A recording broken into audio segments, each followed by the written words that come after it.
Hello, আসসালামু আলাইকুম guys. দেখেন আমরা আসছিলাম একটা পাম্পের কাছে। দেখেন পাম্পেরটা কত দূর থেকে ফোর্স নিচ্ছে। দেন হালকা ঢালেন ঢালেন পানি ঢালেন।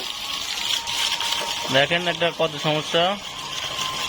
যে সমস্যা ছিল পানি আপনার এইখানে পড়তো, এইখানে এইখানে এখানে হচ্ছে হলো পানির ওয়াটার সিলের সমস্যা ছিল। ওয়াটার সিল চেঞ্জ করার পরে এইখানে আপনার এই যে কলের গোড়ায় ই ছিল, হাওয়া ছিল, এই যে এখানে পানি ঢালা হচ্ছে, এই জন্য পানির স্পিডটা বেড়ে গেছে।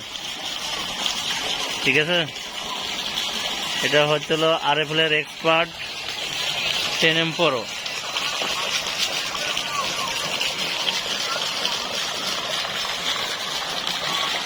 দেখেন কত দূর এসে পড়তেছে পানি, এক ঘোড়া মোটর।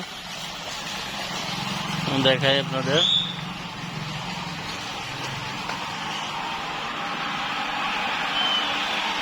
এই যে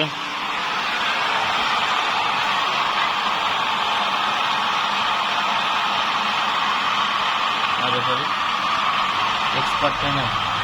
ওকে, আসসালামু আলাইকুম।